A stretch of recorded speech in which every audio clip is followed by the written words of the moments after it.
Hi hello నమస్తే welcome to our channel. నేను మీ చార్మి. ఇటు సినీ రంగంలో రాజ్ తరుణ్ పైన గత కొన్ని రోజులుగా ఇటు తన భార్య అయినటువంటి అంటే తన గర్ల్ ఫ్రెండ్ అయినటువంటి లావణ్య అయితే తను పెళ్లి చేసుకుంది, నేను తనతోనే ఉన్నాను అని, లివ్ ఇన్ రిలేషన్షిప్లో కూడా ఉన్నామని, అదేవిధంగా నన్ను మోసం చేశాడని తాను చెప్పుకొచ్చి అటు నార్సింగ్లో అయితే కంప్లైంట్ ఫైల్ చేసింది. దాని తర్వాత ఇప్పటి వరకు మాల్వి మల్హోత్రాని తీసుకురావడము, మాల్వి మల్హోత్రాని రిలేషన్లో ఉన్నారు కాబట్టి నన్ను దూరం పెట్టాడని ఇలా ప్రతి ఒక్కదాని విషయానికి సంబంధించి కొత్త కొత్త టాపిక్లు తీసుకొస్తూ అటు రాజ్ తరుణ్ గురించి మాట్లాడుతూ ఉంది.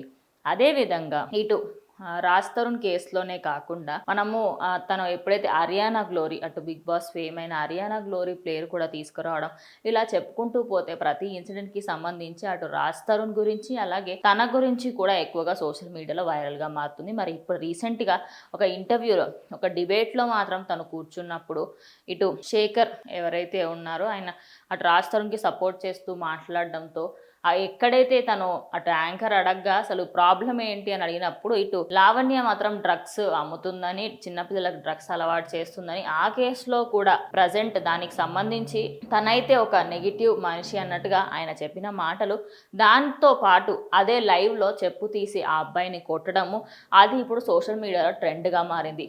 దాని తర్వాత కూడా బయటకి వచ్చిన తర్వాత ఇంకొక కొత్త కోణంతోని ఇంకొక కొత్త అమ్మాయితోని ఫోటోలు చూపించడం, ఇలా చెప్పుకుంటూ పోతే రాజ్ తరుణ్కి సంబంధించి ప్రతి ఒక్కటి కూడా డే బై డే ఇంకా ఇంకా ఆసక్తికరమైన విషయాలు అయితే లావణ్య చెప్తుంది.